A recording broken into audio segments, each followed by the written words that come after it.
Have you here at this session. You're at the Water Pavilion, and we're here to discuss climate resilient management approaches for flood and drought, moving from theory to practice. So I hope you enjoy the session. My name is Lance Gore, and I'm going to be your moderator for today. Your Excellencies, distinguished guests, a very warm welcome to the session on focus of climate resilient management approaches for flood and drought, moving from theory to practice. There is an urgent need for adaptive approaches to address the increasing frequency and intensity of floods and droughts in the context of climate change. In this session, we examine the importance of integrating scientific knowledge, effective policies, international and local practices, and community engagement to increase resilience with a focus on investments in early warning systems and nature-based solutions. Hopefully today's sessions will help us unveil the way forward to overcome some of these challenges so that together we can translate this into learning into action. I would like to start by acknowledging the many distinguished partners and organisations joining us here today and contributing to the session, as well as everyone who is following online. We are fortunate to have a distinguished panel of speakers and experts who will share their knowledge and experiences and discuss the challenges from their perspective.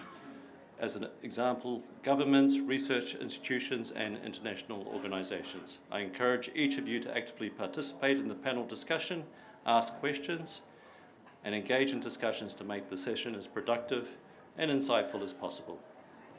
First of all, I would like to invite my Director General, Bruno Carrasco, to make his opening remarks. Bruno is Director General for Climate Change and Sustainable Development at the Asian Development Bank. Please, Bruno.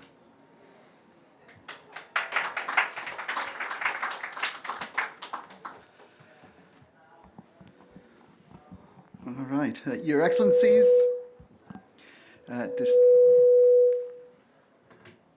try again. All right, let's try again. Your Excellencies, distinguished guests, partners, colleagues, ladies and gentlemen, on behalf of the Asian Development Bank, it is indeed my great pleasure to join you on this 8th thematic day. Sorry about that.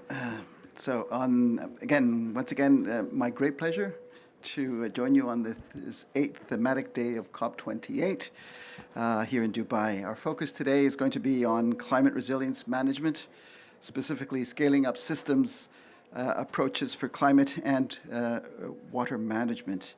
As stated in the theme of this session, we aim for climate resilient management approaches for flood and drought to move effectively from theory onto practice.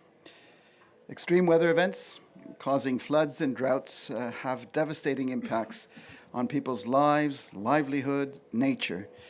More troubling is that climate change events do not affect everyone equally. We know that the poor, the women, children, and the elderly disproportionately suffer from floods and droughts. Asia and the Pacific, as we know, bears the brunt of more than 40% of global disasters. We have our headquarters in the Philippines, in Manila. We see how the typhoons are becoming more, creating more destruction, more loss of lives, and the seasonality is now widening and broadening, and we have it across large parts of the year. We also know that in addition to the 40% of global disasters, in Asia Pacific, we also take note of about 84% of people affected, making it the most disaster affected region in the world. Who can forget the extreme weather events in recent years, the massive and tragic floodings in Pakistan last year, the extreme droughts in the People's Republic of China, and the devastating tropical cyclones across many of our Pacific islands. All of us in this room are called upon to collaborate in adapting to these disasters.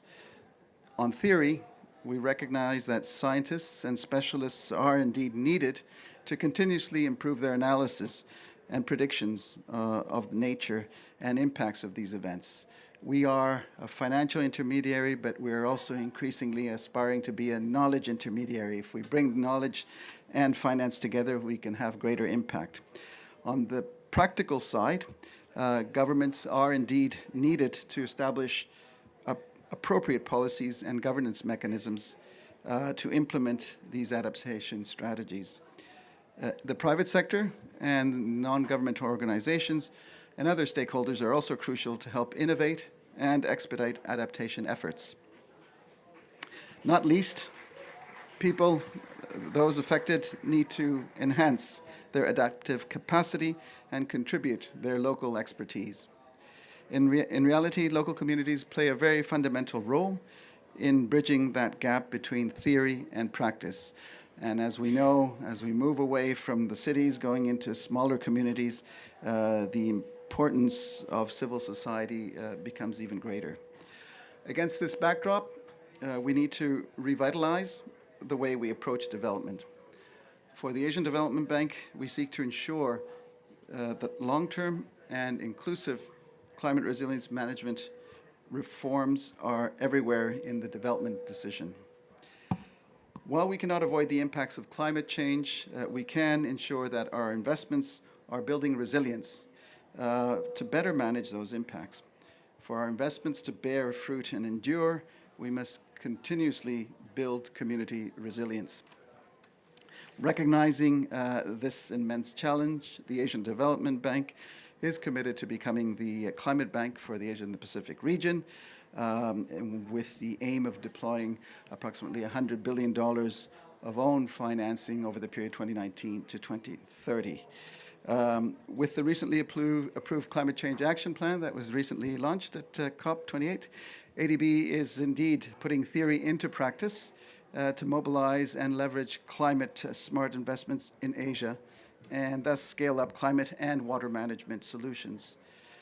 In the discussions today, we will aim to deepen our collaboration with you and other partners, integrate more of the solutions that we know are required to have greater impact, and discuss innovative ways to build a more prosperous, inclusive, resilient, and sustainable Asia and the Pacific.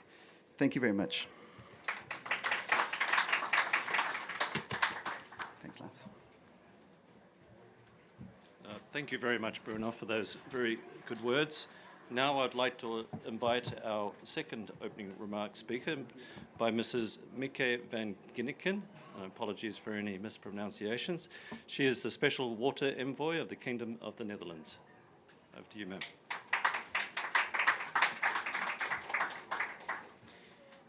Thank you. Ladies and gentlemen, friends, I'm very happy to be here. Let's not forget that people experience climate change through water. What are we here for? Your home floods. Your cattle dies in a drought. Your harvest is less than usual because the rains came later. Or you turn on the tap and there's very little water. That's what we're trying to solve here. For the first time in history, we, mankind, have pushed the water cycle out of balance. We've already heard from the DG about droughts, misery in slow motion, floods that we see on our television screen, and more erratic rainfall, the source of all fresh water. This event on floods and droughts, I also would like to call for special attention to the uncertainty around sea level rise. Between 1901 and 2018, the average global sea level rose by 1 or 2 millimeters per year. In the past decade, it's been half a centimeter, 5 millimeters per year. But we don't know what's going to happen. We know this is going to accelerate, but we don't know by how much, because that depends on how fast the ice sheets in the Arctics are melting. Some experts are warning we're approaching a tipping point. So in my own country, the Netherlands, our newest national climate scenarios show that sea levels will rise by more than a meter. That's this much, not this much, by 2100. But in a scenario where ice sheets melt faster than expected, it could be 2.5 meters. These are huge uncertainties we're dealing with. So we have no time to lose. As I said, climate change manifests itself through water. The good news is we as water professionals, we can make water the engine of climate adaptation. To adapt to a changing climate, first of all, we need to apply our best technology and our best engineering. We need to invest in coastal protection, in irrigation, in climate-resilient water infrastructure in our cities. And let's not forget that pretty cheap early warning, early action systems are saving lives. We're happy that that's now on the agenda, on the negotiation. We hope that it's not only going to be about early warning, but also about early action. Also, otherwise you just know that you're going to die. It's not very useful without any early action. And let me give a shout out to Bangladesh. We're here at the Asian Development Bank. They're really world champion in early warning, early action. If you think about it, Bangladesh in the 1970s, if there was a cyclone, hundreds of thousands of people would die. And now, for instance, in 2020, the super typhoon Amphan, only 124 people died. Still too many, but far less, a decrease by 1,000. That's the kind of things we need. We can all learn from Bangladesh. But let's realize that technology and engineering is not going to get us there. We need to do better, we need to do more. And the water transition that we need goes well beyond the water sector. First, we can only adapt to a changing climate if we restore and protect natural freshwater stocks. These freshwater stocks are our buffers. They're our buffers during dry periods, and they're also where we store excess rain so we don't have floods. 99% of freshwater storage is in nature, and we need to hold the decline of groundwater, of wetlands, of lakes, of rivers, and of floodplains. Second, we can only adapt to a changing climate if we let water and soil guide our economic and spatial planning decisions. We can no longer grow avocados in the desert. We cannot build our homes in floodplains. We need to rethink where we grow our food, where we build our cities, and where we plan our industries. These actions require huge cultural changes. They require changing our governance systems. They require involving our citizens and our communities. They require huge investments. And they require changes in what we tax and what we subsidize. Let me use my own country as an example. In the Netherlands, we have quite a long history of water management. We've been battling water for over 1,000 years. We canalized our rivers. We built dikes. But in the past 25 years, with more intense rain, with rising sea levels, and with longer dry periods, even in a wet country as the Netherlands, we realized that we cannot continue to fight nature. We cannot continue to battle water. We need to live with nature and to live with water. So we're embracing nature-based solutions, giving room back to our rivers, restoring our floodplains. And earlier this year, the Dutch Parliament actually adopted a policy that makes water and soil guiding principles in all our spatial planning decisions. It's difficult across all layers of government, across all sectors, all ministries, but we're there. We have it in theory. So we are profoundly changing the way we manage our delta. And why can we do this? Because we have strong public institutions and we have strong finance systems in place.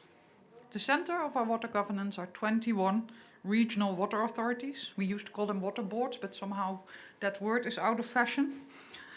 The first regional water authority was set up in the 13th century. It's our oldest democratic layer of government. And they're responsible for water allocation, flood protection, and water quality. One thing we know in the Netherlands is that flood and drought management are very expensive. And it will become more expensive with climate change. In the Netherlands, we collectively spend approximately 8 billion euro per year on water services and water management. That's 1% of GDP, and it's pretty high GDP. So is this affordable in countries with a lower GDP? 20% of this is financed by a long-term Delta fund. It's a fund that goes over our election cycles. So it doesn't matter if we only have a caretaker government for a few months, which happens once and again in the Netherlands. And the rest is financed by subnational government through taxes and tariffs.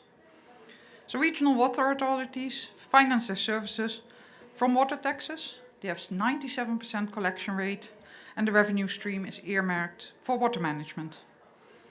It's a virtuous cycle, because of this collection rate, actually flood protection is done well. We need to get to work.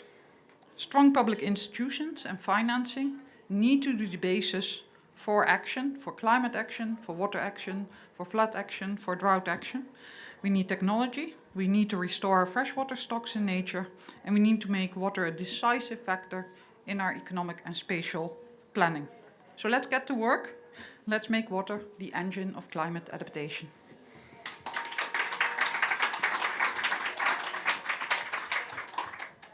Thank you, Mieke, for those very wide words. And I'd like to also just say thank you. ADB and the Dutch government collaborate very closely on a lot of our water programs. We learn a great deal from their experts, and we can show that in our successful projects in Bangladesh. So thank you for that. Next, I would like to invite the third opening remarks by Ms. Lydia Brito. Instead, it seems like she will be replaced by Amu. Thank you, sir. Thank you very much. Apologies of our Assistant Director General for Natural Science Sector, Lydia Brito, who is now in another session. So I'm pleased to step in for her. And I want really to stress 2-3 things, because we know the issue of flood, droughts, their consequences. I will not come back on the figures. We all know them. But what I want to stress is the fact that we need to adopt an adaptive approach of addressing those challenges, combining scientific knowledge, building resilient communities, and also having effective policies, and also building capacities.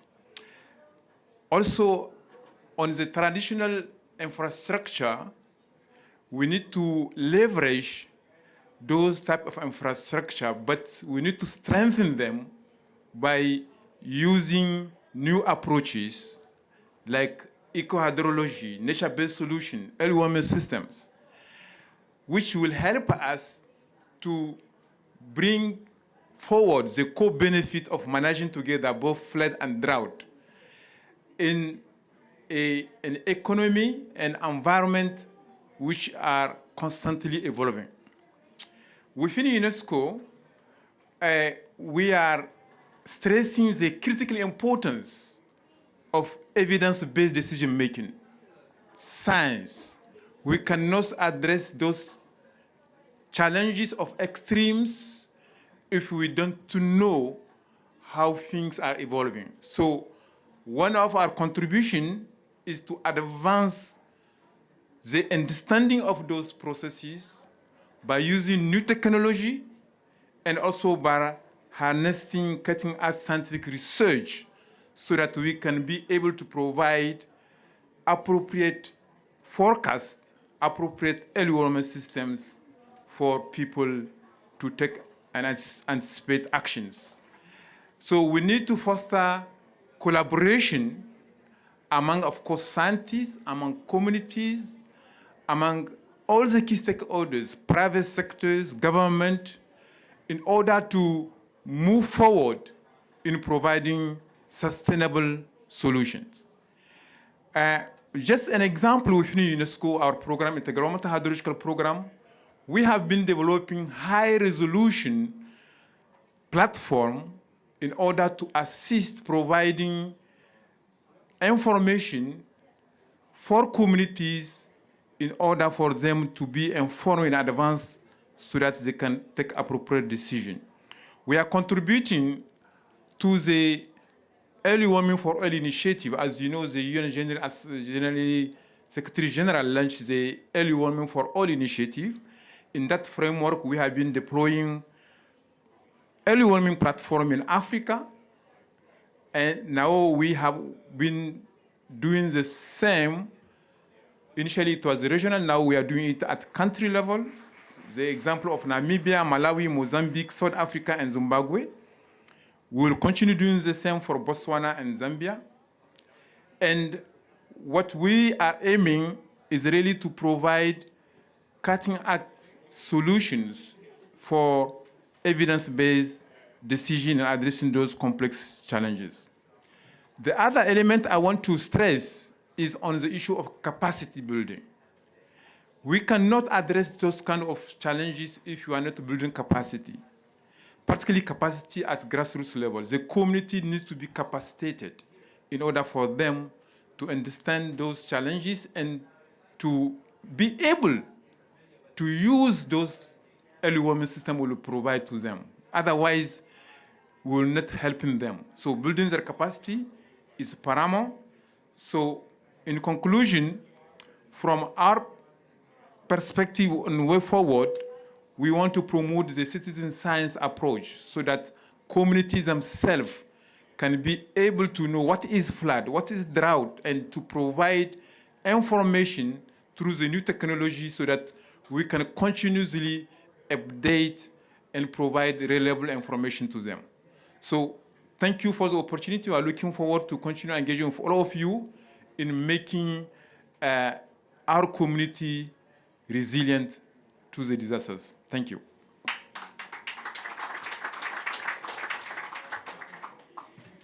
Thank you very much, sir. Following these opening remarks, we would now like to invite two presentations to set the scene of discussions in the panel that will follow afterwards. One will be in person, and the other person has provided us with a video, which will be shown. The first perspective to set the scene will be by Mr. Sultan Ramanzoda, who is the Special Envoy of the President of the Republic of Tajikistan to the Water and Climate Coalition Leaders and Chairman of IFAS, Government of the Republic of Tajikistan, and Executive Committee of the International Fund for Saving the Aral Sea. Thank you, sir. Over to you.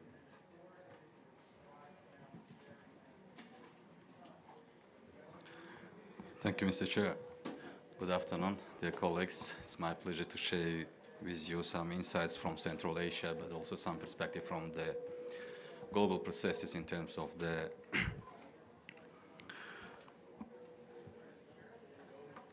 flood and drought climate resilient management. So I have a presentation. I don't know whether it is possible to share it or not.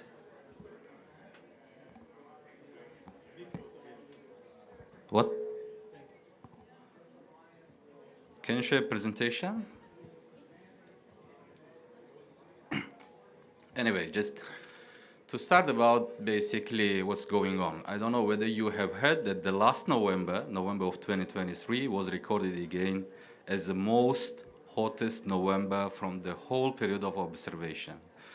And unfortunately, it is not surprised. Basically, I think for the last 2-3 years, we always have been hearing this kind of news. The February was hottest, July was hottest, and nobody will be surprised if next year we will be observing the next record of the Guinness in terms of the high temperature or hottest month like this.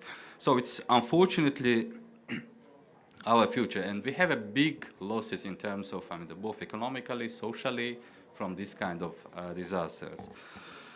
Mami Mizutori, Special Representative of the UN Secretary General for Disaster Risk Reduction, mentioned that drought is on the verge of becoming the next pandemic, and there is no vaccine to cure it. And she is right. Really, if we do not act today, the next pandemic will be drought. So we have to act, basically. This is a case of Central Asia too. So it's just some figures, I think, that do not take your time for that. It's about the Central Asia situation. We have the same case as the whole world, basically. And unfortunately, our glaciers are melting very fastly, rapidly.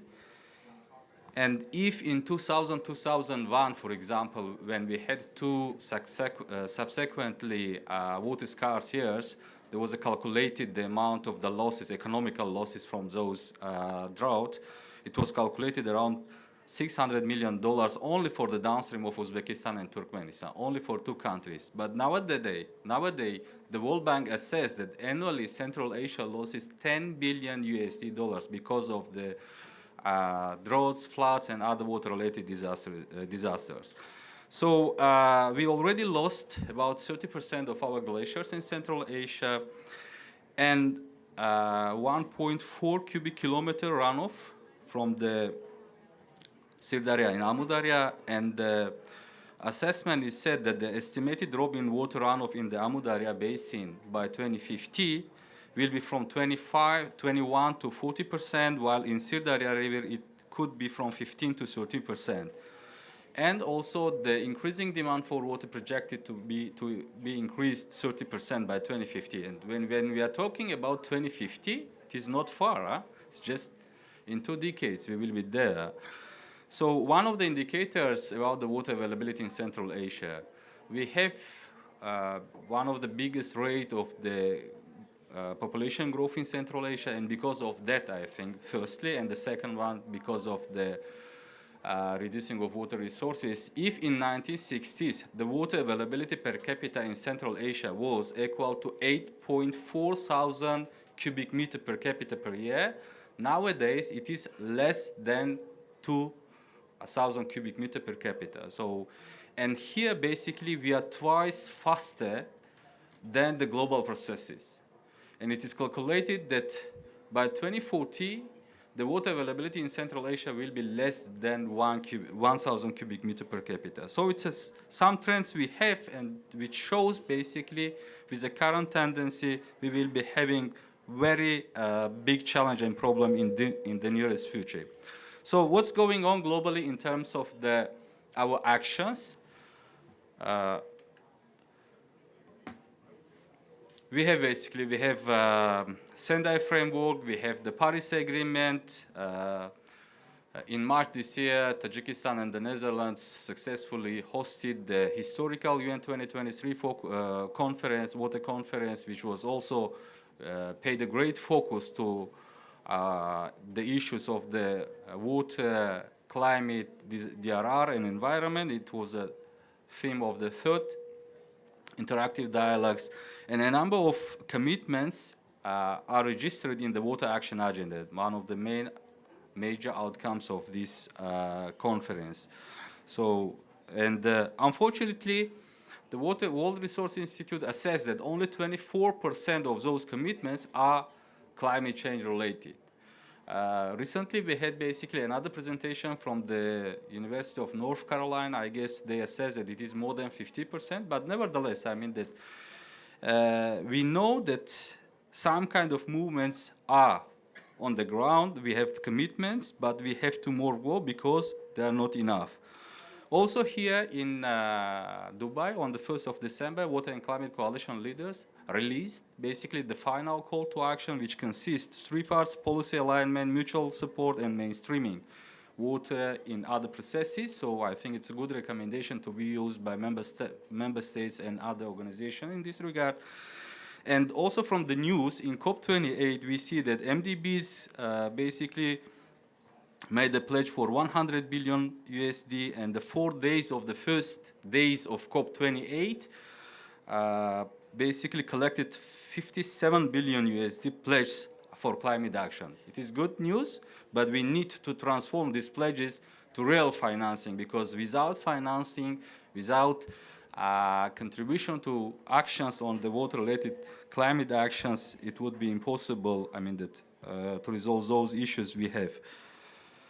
So, and what's going in Central Asia in this regard? First, political will. Very fortunately, for the last several years, basically in all the outcomes of the outcome documents of the leaders of Central Asia, annually the leaders presidents met, and the last one was in Dushanbe. Also, there was IFA summit. And the leaders made the focus to this issue: water, energy, climate, and disaster risk reduction. So I listed in my presentation. So instructing the governments to work together to manage this issue and to address those challenges we have. Second, tools. We have the 4th RLC Basin Program, which consists 34 projects, basically. And fortunately, 71 of them with regional approach, which means basically we have to cooperate to do these kind of things together. The third one is the regional cooperation and collaboration, basically, which is really needed, especially when you have the transboundary water resources. And the fourth one, infrastructure. That's why the financial resources is needed for this kind of infrastructure, especially, I mean, that in our case, it is the construction of the hydropower plants and the dams, which will be able to produce clean and green energy and also provide an opportunity to manage our water resources in more sustainable manner, also to reduce the risk of the floods and mitigate the consequences of the droughts. So I see that time is very limited. So basically, I had one more slides here just to show the benefit of the construction of the large dams. I fully understand that it has its own moments in terms of the take into the interest of all the countries. But if you are cooperating together, building such infrastructure will be having multiple effect, both in terms of the intersectoral and intergovernmental. So this is, I mean, that I already mentioned, the better management of water resources, reduction of the risks of floods and droughts, and etc. So I hope much that the discussion today also will fit into the discussion in COP28, transforming again our pledge into real actions on the ground. Thank you very much.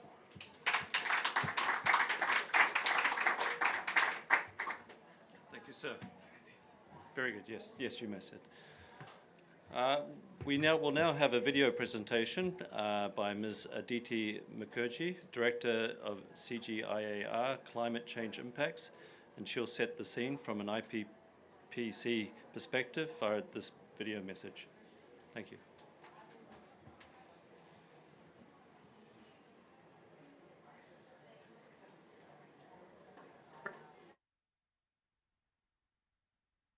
Good morning, good afternoon, good evening from wherever you are joining. My name is Dr. Aditi Mukherjee. I am the director of CGIAR's Climate Impact Area platform, and I want to thank the organizers for giving me this opportunity today. I was hoping to be joining you in person, but circumstances led to my joining online and providing this talk. The task that I have been assigned by the organizers is to set the scene for this particular session, which I'm going to do quickly in the short time that has been assigned, using the IPCC AR6 assessment, of which I was one of the coordinating lead authors of the water chapter. Now, what were the main findings of the water chapter? The main findings were 5: that climate change has led to changes in all components of the water cycle, second, resulting in impacts mostly negative in almost all sectors of the economy. Majority of the people in the global south, particularly in climate exposed sectors like agriculture, have first experienced climate change through water, though increasingly we are also experiencing extreme heat. The fourth was that almost 60% of all adaptations are in response to water-related hazards, and most mitigation measures, including nature-based solutions, have a high water footprint, which we are not discussing enough. But I will not go to this fifth aspect in today's presentation, but actually focus on the water cycle aspect. First is hundreds of millions of people are experiencing changing precipitation patterns. And here we can see that almost 500 million people are living in areas where there are wetter conditions compared to 1950s. Heavy precipitation has increased over many areas, and this is one of the strongest findings from AR6 Working Group 1, where it shows that almost all the regions of the world have experienced heavy precipitation in the last 50 years, and human-induced climate change is the main driver. These examples include some of the recent flooding events that we saw in Pakistan or in Western Europe. Dry spells have also increased in some areas, decreased in some areas, and there is also very conclusive findings around drought.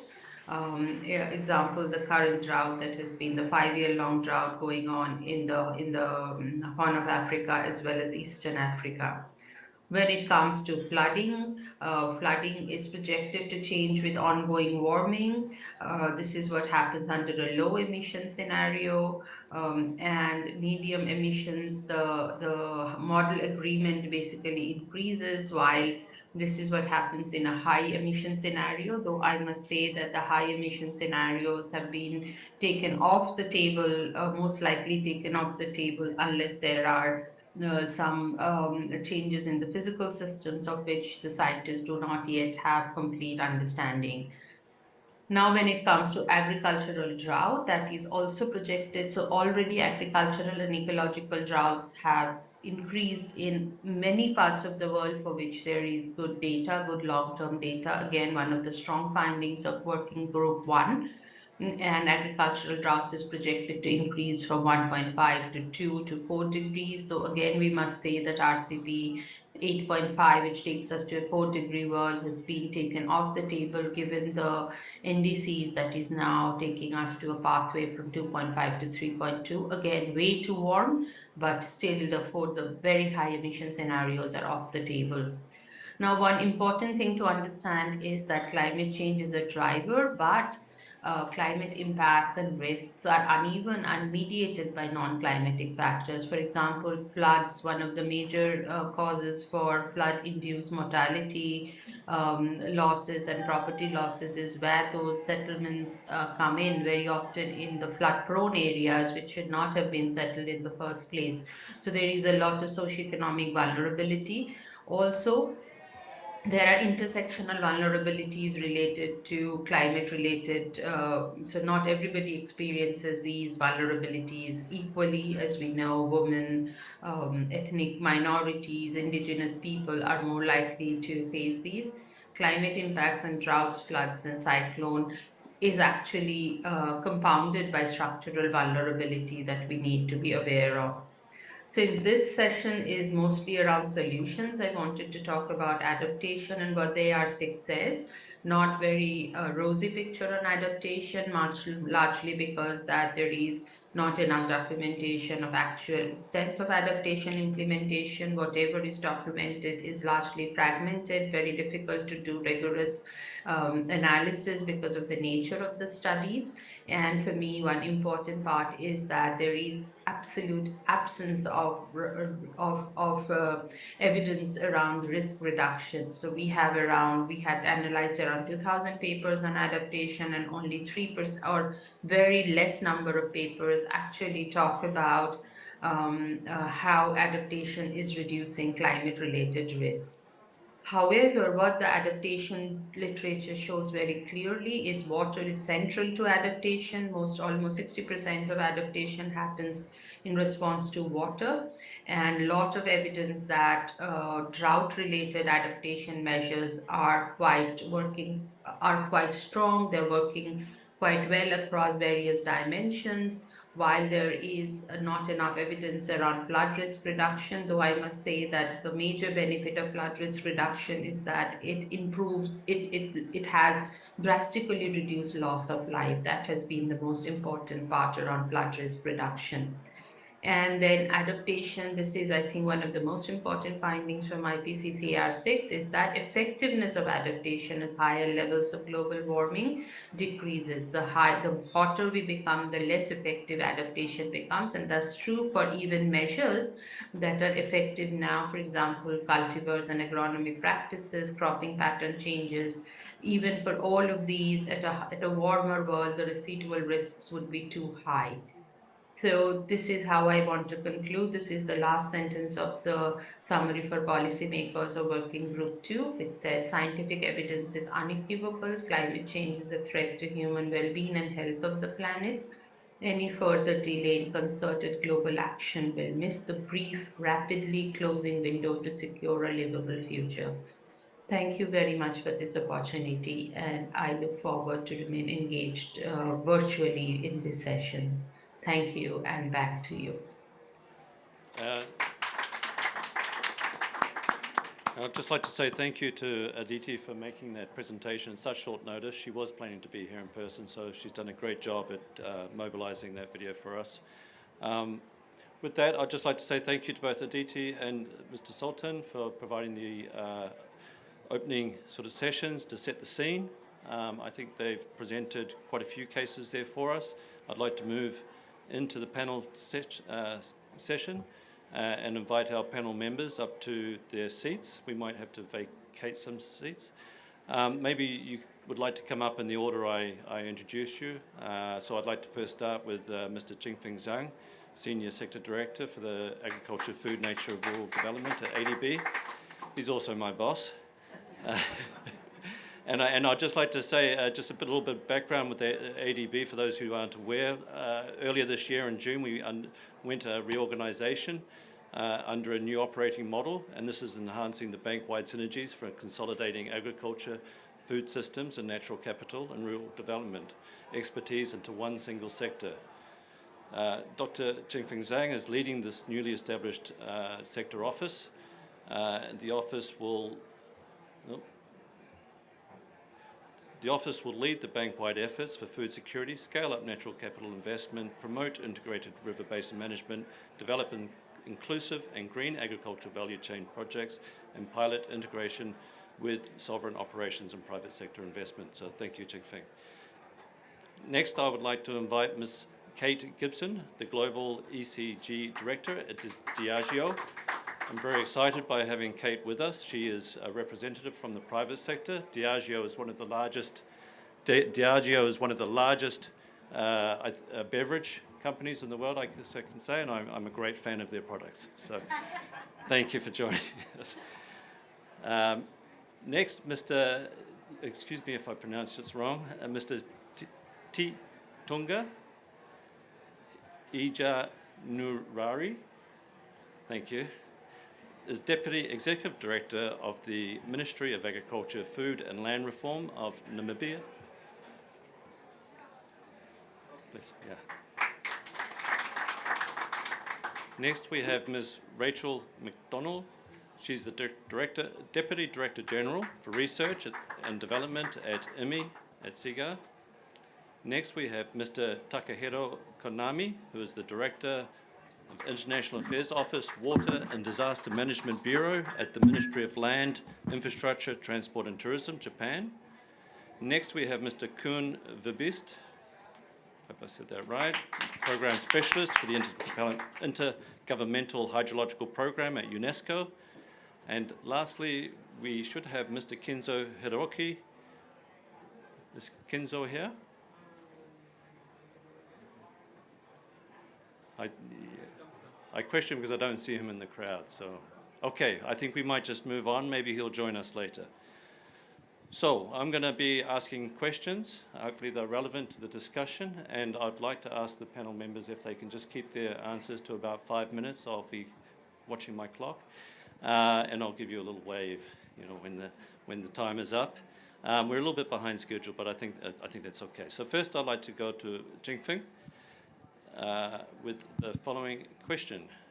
You and your team are vastly experienced with preparing successful investment projects that are particularly focused on addressing our member countries' needs to strengthen their water resources management, resilience against water-related disasters and food security. Can you please share how ADB is approaching climate resilience and new investments, and talk about some recent good examples? Thank you. Thank you so much, Lance. Also, congrats for your excellent moderating this important session. So following your questions, I have the three takes. Number one is we need to discuss about what the root causes of the water-related disasters. Second, I want to discuss about the ADB approach. The third is going to share the number of examples. The first one, we heard a lot about what happened in Asia Pacific.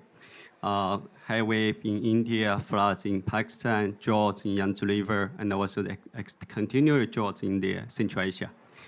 Causes a big damage. Right now, it's become a new normal. I want to highlight three key root causes of the water-related disasters.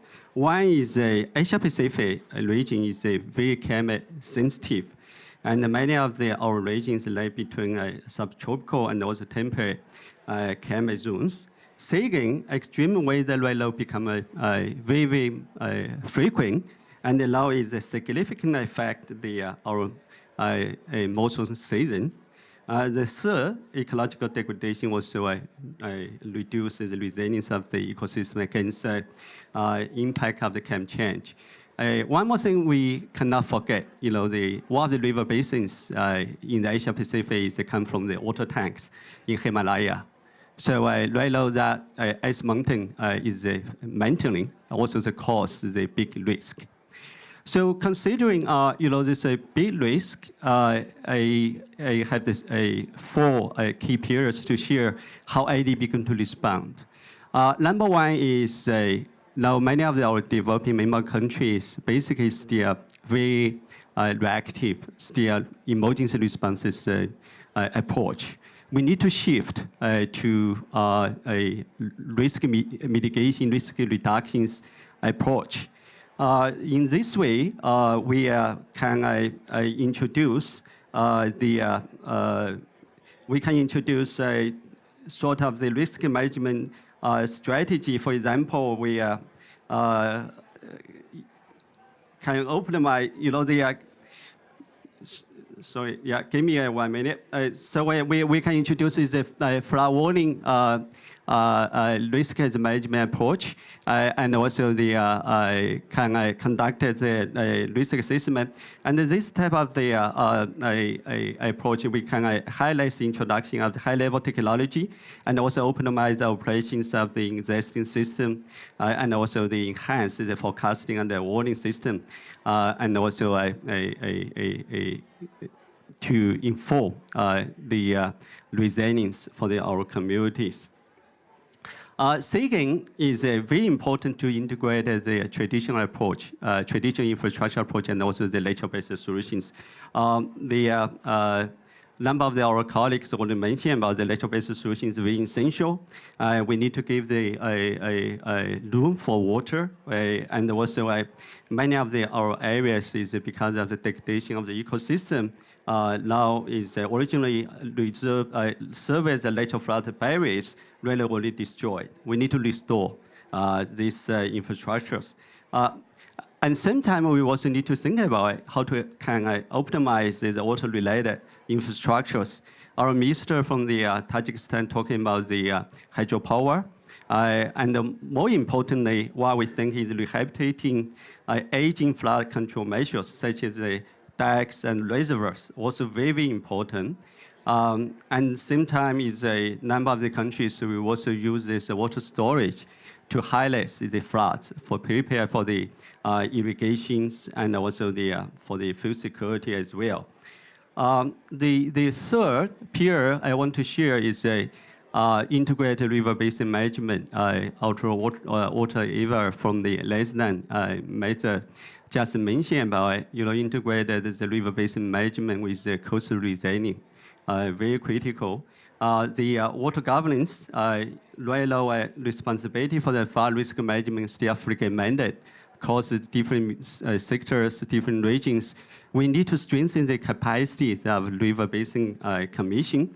And also for the water governance, the community-based approach to the flood risk management was also critical.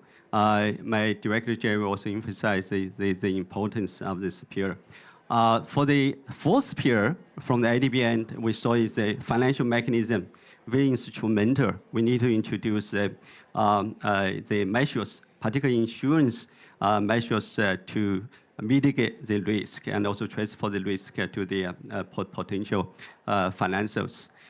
Three examples. Number one is ADB just launched the Hindu Kushi Himalaya initiative just 2 days ago. We're going to introduce a risk assessment for Nepal and also related countries, conduct assessment. But when we continue supporting infrastructure, we also are going to introduce a financial insurance mechanism to help our DMCs to mitigate the risk. Second example is integrated river basin management and coastal resilience. We support the PRC for the $2 billion for the Yangtze River flood risk management, started from the mountainous area and to the coastal area. And this approach basically integrated is all aspects of the river basins, including protection of the public goods and also the all resources, ecosystem, pollution control, biodiversity conservation, and also climate change. More importantly, we introduced is the Yangtze River law to regulate and also improve the water governance. The last example I quickly to share is just yesterday, ADB just approved $250 million flood risk management project in Indonesia. This is the fifth of the flood risk management project we approved just in the last 2 years.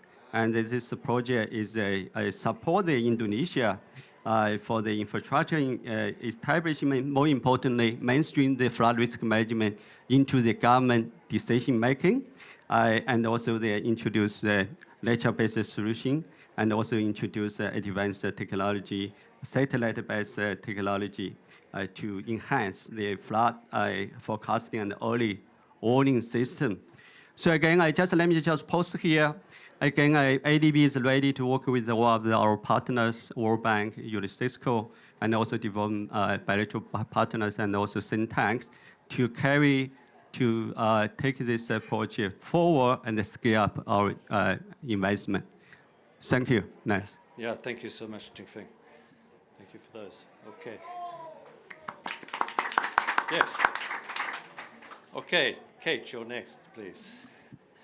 Okay, you're working on ESG at Diageo. Diageo, I think, really water is the foundation of your entire business and existence. So you might also be facing climate change challenges such as floods and droughts, probably droughts, impacting crops, and these present substantial risks to your supply chains, especially considering your risk exposure covers a wide geographic area, all over the world, I think.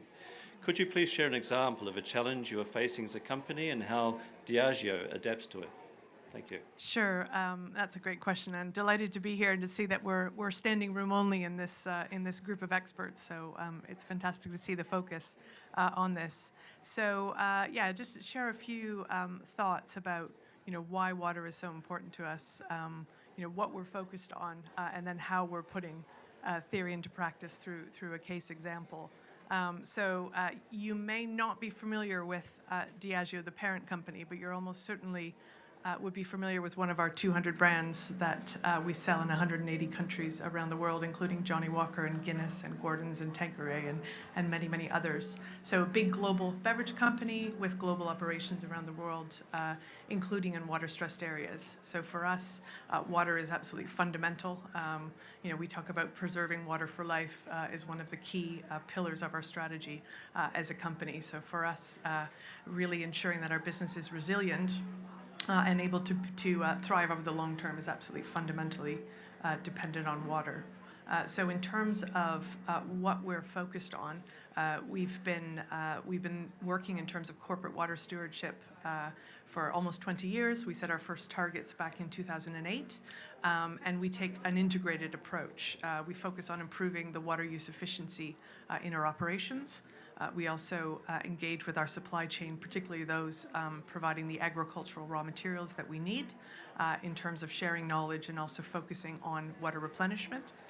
We also engage in water replenishment in the communities around our sites in water-stressed areas. And last year alone, we did 35 projects across 17 countries across a range of things from clean water sanitation and hygiene projects, but also increasingly using nature-based solutions as a way of both building resilience and mitigating risk.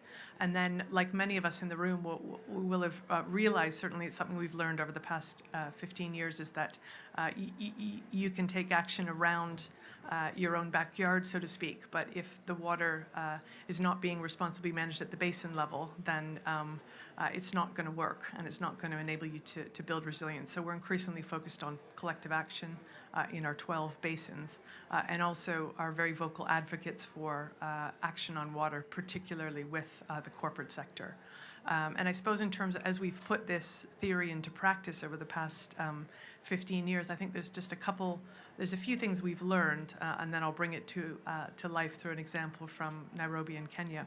I think one of the things, and I'm just looking at the poster on the back of the pavilion here talking about the disproportionate impact of water stress on women and girls, and it was also mentioned earlier, is a real need to make sure that when we're providing access to clean water, sanitation, and hygiene, that we do it in a gender-inclusive way. And so we partner with WaterAid and CARE, and we've developed guidance around how to provide WASH in a gender-inclusive way. And some of the benefits we're seeing is obviously risk reduction, but also the ability for economic and social development through freeing up time and energy for other things versus having to access water. And then the other thing we've learned is really the very powerful role of nature-based solutions. So we're putting all of that into practice in the Upper Tana, and one of our largest breweries across our global portfolio is based in Nairobi. And we're partnering with the Nature Conservancy and supporting the Upper Tana Nairobi Water Fund. Sure, of course. We're supporting the Upper Tana Nairobi Waterfront. And what we're doing there is we're collaborating with many other companies, including Coca-Cola and UPS, KenGen from the energy sector. But we're also working with farmers there, and that's around improving farming practices. It's around ponds to capture water, agroforestry, and it's really focused on soil health and water conservation, and really seeing the power of nature to not only mitigate risk upstream, but also downstream. And we're applying those learnings in other parts of the world in our portfolio, particularly in Mexico and India at the moment. So I suppose that's really around how we're putting this theory into practice, what we're learning and how we are scaling it up. I mean, I'd just like to interject here, being a river basin specialist myself, the fact that a lot of the basins we work in, the management of the basin, governance is left to the government has no money, they don't have the institutions there in place. It's such a pleasure to see the corporate world taking the initiative. And I think there's a lot of lessons there that could also inform the work that we do, but also we could put you in touch with other corporates in the basins that we work in, and you can demonstrate how that could be done. So this should be discussed further, I think. Absolutely. Thank you. Yeah, thank you. Okay. Next, Mr. Nugari. Here, please. Yeah, it sounded like my name, so. Maybe you can correct me now. Introduce yourself. Yeah, thank you very much, Lance. My name is Chitunga Elia Ngurare. Yes, Chitunga Elia Ngurare. Thank you very much, and also for the colleagues that are here. It looks like I'm the youngest, so I have a lot to learn. Have a lot to learn from you. Yeah, thank you very much. I come from Namibia. I'm here with my colleagues from NamWater, Yolanda, Dr. Shirunda, and Ms. Kadiva. If there is one thing that you could remember instinctively from Namibia, is that we are home to one of the oldest deserts, the Namib Desert. And also we are not a landlocked country, but we have an unenviable position in Africa, being regarded as the driest country in sub-Saharan Africa. And therefore the issue of water becomes central to us. From the perspective of what is it then that we do under this environment, and it's good, Lance, you mentioned that you are from the River Basin Organization. We do not have a river of our own inside the country. Wow. So all our rivers are on the border. So we have to be able then to forge very good relationship with the neighboring states in the north, Angola and Zambia, and then Botswana to the east, then South Africa on the orange. So we are sort of midwives, so to speak. What then we have done as a government is to escalate this whole idea or this narrative and discussion around climate change and all other matters to the highest level. And there is, whether now to do with the disaster risks and so forth, it is sitting at the office of the Prime Minister. And then all other ministries are part and parcel of that national body. And then it's decentralized to the regions as well as decentralized to the constituencies where the communities are, where the private sectors are, and so forth in terms of ideas and so forth. In terms of funding for these initiatives, most of it is from the government itself, and then from the donor or development partners. And certainly in the aftermath of COVID, I think we have been given a wake-up call, so to speak, insofar as rolling out this essential commodity to people in the rural areas. And we happen to be over 70% or 60% of our population live in rural areas. Now, some of these rural areas are too remote. I think you could relate and so forth. So now how do you get this service to those areas? And that is where we have been in recent years. We have entered into a very good funding arrangements with the Africa Development Bank, and we are busy developing certain infrastructures which we aim to be able to provide water to our communities across the country. Now, 4 things in summary, which I know that time is of the essence, that we have then decided to be able to work on. One is that we have to work on water harvesting techniques, and where we can get knowledge and capacity worldwide, we'll be able to knock at the doors and be able to do that. So, of course, we are working with the institutions at home, that is now the institutions of higher learning, as well as our own capacity within government to be able to develop the techniques and the resources around that. Then 2 is to try and be able to reuse and recycle water so that we can drink it. Believe it or not, our capital city is one of those in the world that uses recycled water. Of course, there are stigmas around that, people saying, how can I drink this, and so forth, but we are working on that.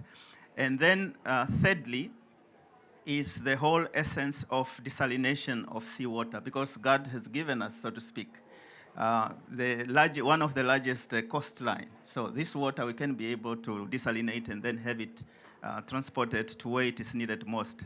And then finally, the whole aspect of capacity building. We believe that with all these things in the water sector, all the challenges there are, if you have a very good capacity that you can build from your own people, in this case, many young, bright minds that we have in the country, we would like to be able to have them trained. We would like for them to be able to manage the hydro stations or telemetric stations that we have to collect data. And would like to use the institutions of higher learning for us to create synergy in the integrated water resources management space. The same then goes for the river basin organizations. So we have no choice but to be a very good neighbor to all those that we share these rivers on the borders with. And then finally, just to say that we appreciate the support that we are receiving from UNESCO, FAO, and other UN agencies, as well as other countries that have been helpful to us. And we believe that if this continues, and certainly in the investment of our young people, the management of water in Namibia, as well as in SADC, and for that matter, throughout Africa, will be able to have a brighter future. So thank you very much, Lance. Yeah, no, thank you, sir. I think there's your country could show a lot of good practices and share those with other very dry areas of the world, and particularly in South Asia as well. So thank you for that. Next, we go to you, Rachel, please. You work all over the world with researchers on flood and drought challenges. According to you, what are some fundamental needs that countries or companies should focus on to be able to deal with droughts and to continue with our food production. Thank you very much, and what a terrific set of insight we've already had on this subject. So IMI, the International Water Management Institute, which is one of 13 of the CGIAR research centers. So we look at research and innovation, but it's very much applied research innovation. So we take in a framework of 3 pillars, the 3 pillars of managing this water risk. The first one is early warning systems. The second one is understanding vulnerability and impact. And the third one is about mitigation, preparation, and response. And we've already heard from our speakers today examples in all those areas. So let me take the early warning ones to start with.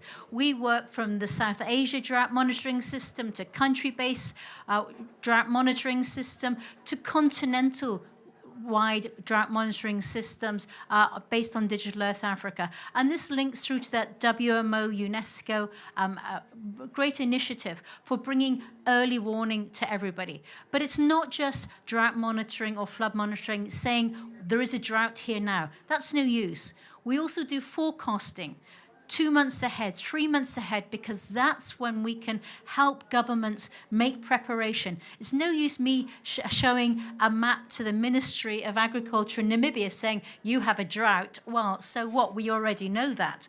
So it's a case of making sure our early warning systems, using AI, using on the ground, understanding of drought and that citizen science that we heard about to tune that early warning system, monitoring system.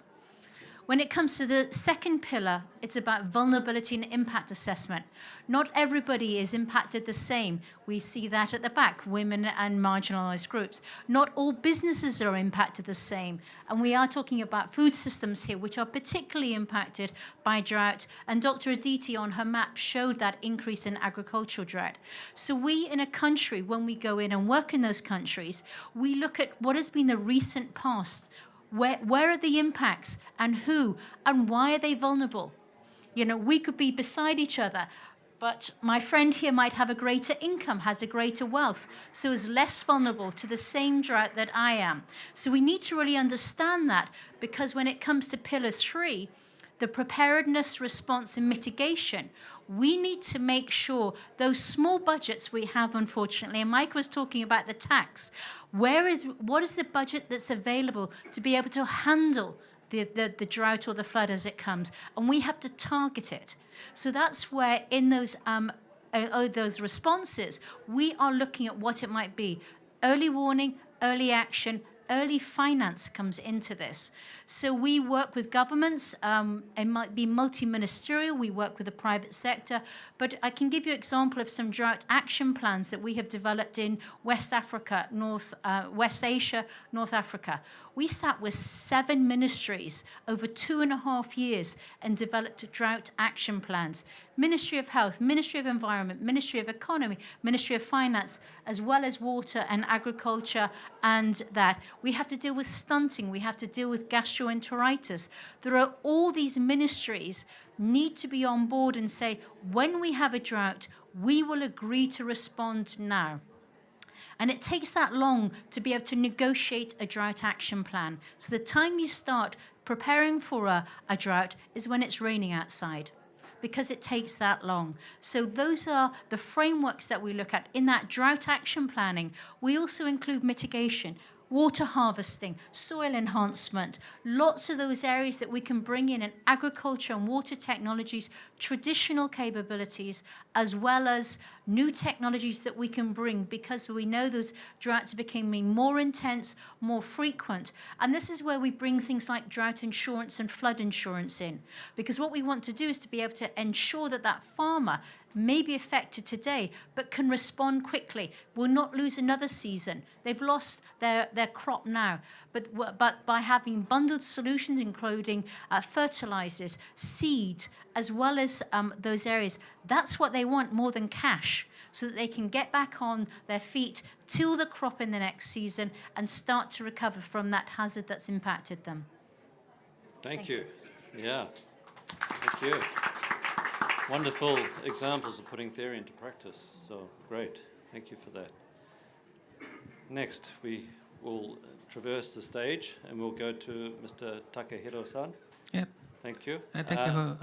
Go I have a question for you. Yes. You can answer it or you can answer a different one. That's up to you. You are from Japan, and like many other countries, you are facing challenges because of climate change. Japan is known for its innovations in technology. Could you please share with us a bit more about how your department tries to put theory into practice with innovations? Thank you.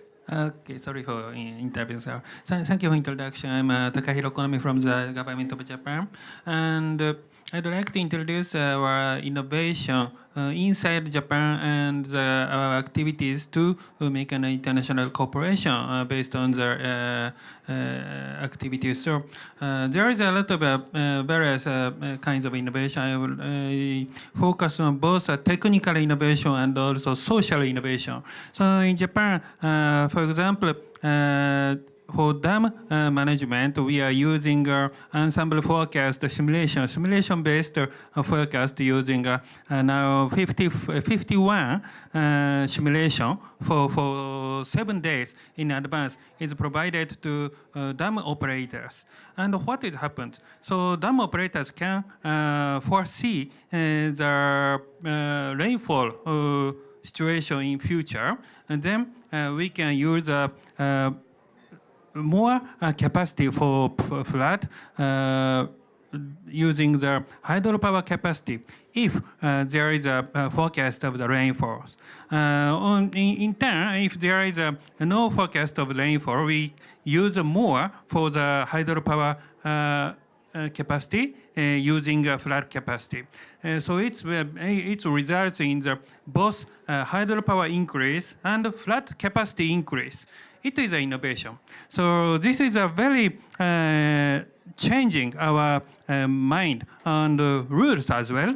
So such kind of the data and assessment makes a miracle innovation for the individual operator of the water-related infrastructure managers.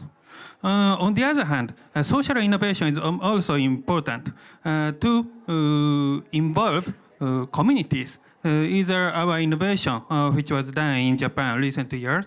3 years ago, Japan has legislated a new river basin flood management legislation involving all communities and private sectors under the keyword of by all, which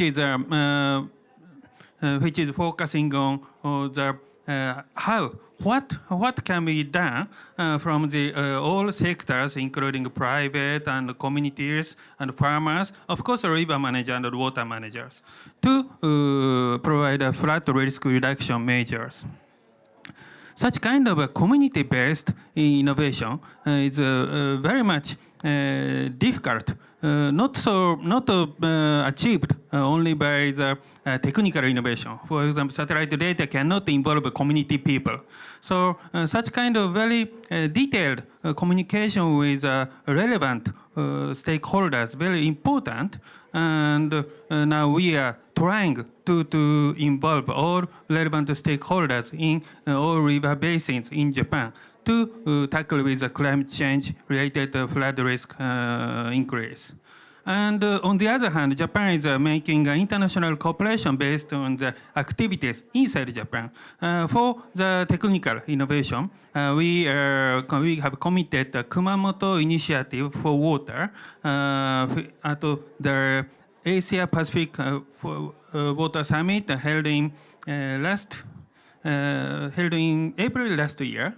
To commit the international cooperation using satellite data or computer simulation or such kind of the cutting-edge innovation to Asian Pacific region, and also committed similar same activity to the world at the water conference in this March. And also making involvement of the community is also on the international cooperation context. For example, our UNESCO Category 2 Center ICHAM is leading international flood initiative, which is focusing on the expanding our experiences of the flood risk reduction to many countries. It's now achieving many examples outside Japan to involving communities or relevant stakeholders to flood risk reduction. We will continue such kind of the cooperation based on the continuous activities inside Japan. Thank you. Yeah. Thank you so much, sir. Thank you. Now I would like to go from Japan to UNESCO. Kuhn? Thank you. Having worked in different regions worldwide, could you please elaborate on the work UNESCO is involved in to address the increasing impacts of floods and droughts? And particularly, how does UNESCO integrate scientific knowledge as well as international and local practices while ensuring community engagement when designing resilient water management approaches to address water-related hazards? Thank you so much, Lance. And good afternoon, everyone. Now, from UNESCO IHP, we of course are asked to support member states to address floods and droughts, and specifically looking at the impact of climate change on that. So let me just deep dive in a few examples of that work. When we started working in Chile in 2013, when the government asked us to come in for a drought issue they were facing, we of course support them to set up an early warning system, dashboards with information. We started connecting the dots. Let's say that the low-hanging fruits, when people are not talking to each other, where the different entities are not necessarily always sharing the data. We came, of course, up with actionable information, dashboards, monthly bulletins to really support them to address the challenges. But we quickly noticed that the challenge was much more than that. And you see that also in the maps that Aditi showed, is that in that area we have a strong drying trend. And you see that the water is getting less and less on a sustained manner. So in fact, you see that in the northern central region, you become in a situation where that situation is no longer sustainable, where basically the snow and the rainfall is not sufficient to sustain the livelihoods over there. So we used an approach we actually learned from the Netherlands and the United States, which is the CRIDA approach, to really work with communities, identifying what their challenges are, but also moving towards stress testing those solutions. And of course, then you quickly come up to solutions which are not the typical gray infrastructure, because things like dams work when you have water, but when you see this drying trend, then of course this kind of major infrastructure does not work anymore. And you need to come to more adaptable solutions. And then I moved to Zimbabwe, where post-cyclone Idai, UNESCO was asked to move from recovery to resilience building. This was a project funded by the World Bank. And there also we applied the CRIDA approach, in which we really sat down with all the communities, identifying what their current challenges are, and how we really could identify solutions that are already available in the community, but needed upscaling. And so in this sense, we were able to identify if those solutions were actually adequate to address the challenges. And some were not, and we were able to pinpoint those solutions which really were helping them to maintain their livelihoods and to look for sustainable solutions that also looked at ecosystem services, because in many of those areas also, these are quite important for sustainability. And so that actually led to the implementation of a lot of small check dams across the basin instead of building large dams in that area. I also just want to highlight that there is really this need for early warning systems, but also the need for making it more community-owned. And I think that's also where we have to put more effort, bringing in citizen science, really making sure that people are engaged in data collection, so that also when data comes across, we can go through those channels, integrating indigenous knowledge that also provides an additional value for communication. We often see in those regions that if you don't include indigenous knowledge, people will not take up the information because they're not combining it with the information they already have and the understanding they have of their environment. And then also some words about nature-based solution is an often used term, and I think what we've learned so far is really need to move towards community-owned solutions. And often those are based on nature-based solutions, if you can say. You can see that they're looking at ecosystem as well as the water issues. It's not just a water problem, it's also a problem of making sure that those ecosystems keep maintained. And one of the studies that came out a few months ago from Boris Marti in Nature was highlighting that if we do not maintain those ecosystem services, and I think that's also something that you mentioned, Katie, is that you basically also degrade your grey water solutions. So you really need to make sure that you do an approach where you look at the whole integrated problem and solve them simultaneously, instead of just focusing on easy solutions that may offset some problems, but actually also bring us other problems later down the road. Thank you. Great, thank you for those. Thank you for those very good practical theory to practice ideas. Lastly, and just in time, someone's late, I'd like to introduce Mr. Kenzo Hiroki, Professor at the National Graduate Institute of Policy Studies, GRIPS. Thank you for joining our session, sir. You're on the panel and I have a question for you. You're welcome to answer it or not. You are the coordinator of HELP, a high-level group to globally address water-related disasters. Globally, what is needed to advance the agenda of water-related disasters and climate change in your views? Thank you, sir. Thank you, Chair. I'm glad that I'm the last speaker sitting in the invisible corner because I was very late to find out this pavilion in the maze of the COP28. But water is like, the... Maybe you come and stand so people can see you, yeah? You're allowed 5 minutes. Yeah. Okay. But water is like me in the COP28. Water is in the maze of the climate change. Everybody, all the sectors are vying for their places in the climate change discussion. Although water should be in the center of the climate change discussion, we are still in the maze. What can we do? First of all, we have to put our flag high on the agenda of internationally. That is done not by water discussion, by water people, but water discussion by the leaders, head of the states, finance ministers. That is the reason why the high-level expert and leaders panel on water and disaster has been working for almost 15 years. We have organized the UN Special Thematic Session on Water and Disasters since 2013. At the beginning, it was to connect water and disaster risk reduction, because at the time, it was not recognized that the disaster risk reduction was part of water. Now we are shifting our themes to connect water, disaster, and climate change, because obviously climate change is in the center for our water and disaster discussion. Not just by us, but also by special envoy like Mike and other special envoys. We have to approach to the leaders through G20, G7, and here COP. So that is what we want you. Each of you are the water special envoy in your country, in your stakeholders discussion. So we had a very successful 2023 water conference. And the next is we have a discussion on water in the next 2026 water conference. We have to jump out of water box. So the theme of the 2026 should be not on water, but for all other SDGs, 16 SDGs connecting us with water. We have to invite more than half of the people from outside the water box. That is one, the top level awareness. The next thing important is the field level awareness.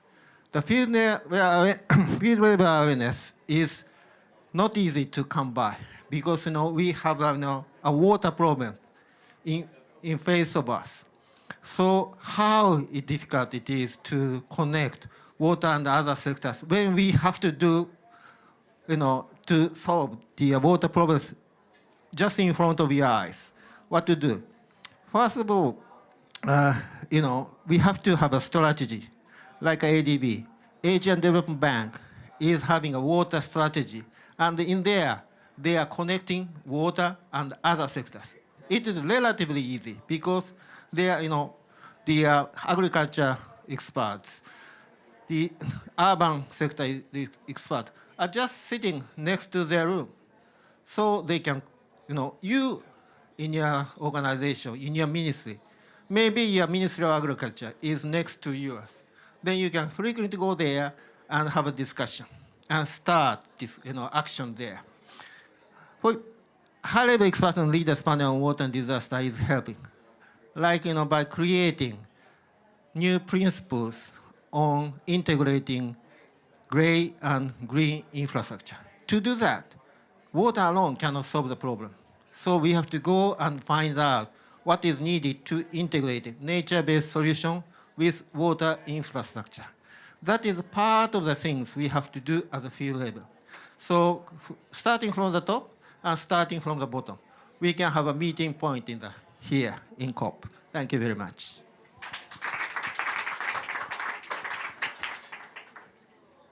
Thanks. Okay, thank you very much, sir, for those remarks, and probably nicely summarised, I think, the emphasis of the panel. We're nearing the end of the session, but do we have any questions from the participants? And would you like an opportunity to ask the panelists or even presenters if they're still here? We have one. Yes, ma'am, if you'd like to just say your name and introduce who you are, and then you can ask your question. Mine is not a question as such. My name is Julie Mulonga. I work for Wetlands International. Mine is just a call. I think Dr. Hiroki has mentioned very well, water is falling out of the agenda, water and water-related ecosystems. So my call is to ensure, even as we come out of this COP, to make sure that water and water-related ecosystems do not fall out of the agenda. Thank you very much. Thank you. I saw another hand down. Yes, sir. Please introduce yourself. Okay. Thank you. My name is Johannes Serunda from Namibia. South of Africa. I think just to appreciate the discussion. So, and if you look at the issue which we are facing from where we are coming from, in addition to what Doctor has highlighted, is that we face more with the issue of drought, so which we live with. So we do have incidences of floods, but floods, they just visit. And this visit, they are geographically limited. So in this visit also sometimes, they don't last long because of the issue of evaporation and evapotranspiration. Now, if you look at the discussion, which is hindering more to moving from theory of climate resilient management to practice. So this theory is well known. However, the practice, we have seen some countries, they're implementing quite a lot. I mean, Netherlands on the issue of flood, they have implemented quite a lot. And you find some countries, they're also doing well on some practice on the issue of drought. Now, my question maybe to the panelists is, how can we get some of these practices together so that we avoid the repetition of some of these practices, considering the issue of vulnerability and the impact which are associated with a lot of differences? Because this country is doing that country is doing that, but they're all looking at the issue of drought or they're all looking at the issue of flood. But how can we get all these practices together so that we avoid the issue of repetition? That's one. The second one is effective replication of some of these practices to other countries. So some of these practices, they vary in terms of scale, and some of them, they are also agent to country A or to country B. So what strategies should be considered in terms of replication? So it can't be treated, they can't all be treated as the same. Thank you very much. Thank you for your question. Very nice. I think it was about sharing of best practices, consolidating information, making it efficient so that we avoid, losing time and emphasis. Who would like to?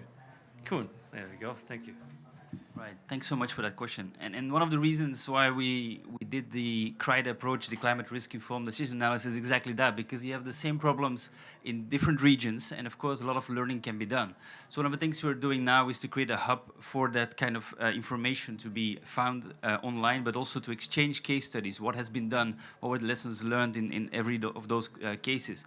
And if you start looking at climate change adaptation, you see different problems in different regions, but you also see commonalities. So certainly there is an opportunity to look at, for example, the current 25 case studies that are out there and see what of those learnings can I apply to my case. And also the theme of education and capacity building is key. So when having this framework, which is a quite broad framework for adaptation, we now have translated into 6 languages. So that people can access the information, access the framework, and can see how I can use this. And so out of those trainings, which we have now run for more than 3,000 people across the globe, and you see many people coming up with their own case studies like, oh, I would like to apply it in this case. And we're trying to also support them to make those case studies happen. But of course, it's a question of funding as well often.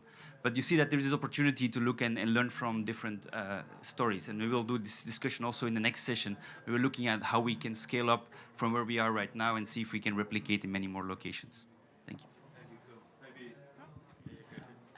Yeah, I just wanted to add a perspective from the private sector, and certainly, you know, I think one of the roles that global businesses can play is local action, and then you know, and then scaling up and sharing those learnings. And I think what's encouraging over the past 3 or 4 years is, you know, there is much more focus in terms of collective action. So, for example, through the Water Resilience Coalition, which brings together many of the large corporate players in terms of water, and you know, we have a shared objective of having a positive impact in the key basins around the world. So there is an opportunity to come together and share learnings and collaborate, and that's across organizations. But even within organizations, you know, one of the benefits we've seen from the partnerships we have with the likes of WaterAid and CARE and the Nature Conservancy is that we can bring them together, but we can also really look at these projects that we're doing, and, you know, where are different parts of the world with having similar challenges, and how can we apply those? Because I definitely agree, you know, with the spirit of the question, we do not have time to be reinventing the wheel the whole time. So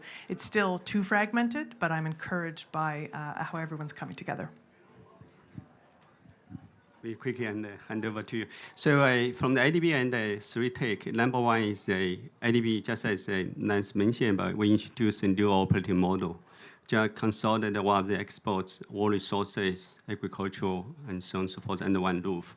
Ensure our task manager have the opportunity to work across the region. So the experience learned from India easily transfer to the Bangladesh and also the Central Asia, number 1.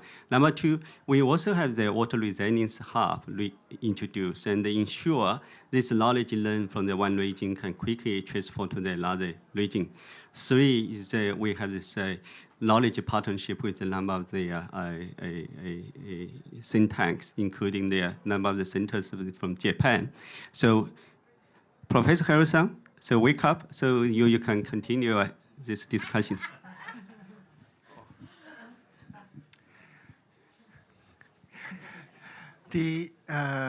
Of course, you know, like, you know, everywhere, everybody, there are many databases where you can visit and find out some similar cases. But I do not emphasize on this. I emphasize on that every project, every activity is unique. In that sense, when you just visit the website, you don't know whether it is like yours or what's the difference, what's the similarity. So important thing is the consultation, discussion, and talks. Then, for example, in WMO, in Geneva, WMO and the GWP have created what they call help desk. It's not my help, it's their help. That is, you know, when you approach by email, by teleconferences, they will talk, you know, tete-a-tete with you. Then they will, you know, they'll advise you what to do, what will be the similarity, what is the best practices, which is referring to yours. That is one thing. Second thing is that the similarity is just in your neighborhood because there's, you know, hydrological, geographical similarity already there. So if you visit, knock, and find out. So that's the reason why, you know, the regional level, country level, community level discussion is very important. Then you find out a hint. Thank you. Thank you. And unfortunately, the time is now short, and so we would like to wrap up the panel session. I would like to ask the audience to give the panelists and also the speakers a big round of appreciation. I think it's been a very interesting session, and thank you all for participating. Just before you leave, my colleague, Satoshi Ishii-san, who is Director of our Strategy and Planning Partnerships Group at the bank, will say a few closing remarks. Thank you. Wow, thank you very much. So on behalf of ADB, thank you very much for all the esteemed panelists and then the guests, and it's such a great discussion. Of course, whatever I said, it sounds really light, after those very, very rich discussions. I'm not going to summarize it. Rather, I just would like to digest it. And a lot of key, the issues and then also terms came out, a lot of things about technical innovation, recovery to the preparedness. We have to do a vulnerability impact assessment in a different degree, civil science, and then also that's for technical side, and a lot of data, and then the data analysis, and then the needed. In the financial side, of course, we talk a little bit about ADB's contribution, and then as well as every government's contribution. Also, we have been very happy working with the Netherlands government, and to promote all these activities, we have been discussing also about innovative finance, like insurance as well, and we also bringing, as NDB, bringing more concessional funding and so on. One thing is really wanted to highlight at the end is this such a diverse panelist on this topic. We have been having basically everyone on this topic, the private sector, research institute, MDB, bilateral, institute, and then the private sector as well, also very important. So this issue of the disaster risk, the management on drought and flood, we have to really work with all the stakeholders. And then so that I like to conclude by just maybe announcing a little bit that ADB also been, committed, and then this discussion, every single element of discussion will be further continuing into the next year's World Water Forum in Bali, Indonesia. ADB has been leading one of the sub-theme of the finance. And then also we are participating the disaster risk, which is the sub-theme number 3, with the ICHAM and then all the others. We also working with the Health Secretariat to hold the high-level head of state, the panel discussion in that event. So all this very rich 1.5 hours, discussion, every single element we just have talked will be further dig down into the sessions, continuously discussing, and then also we continue discussing the World Water Forum in Bali. So with this, I'd like to thank everyone, all the panelists and then guests and then participants for this session, and I'd like to conclude. Thank you very much.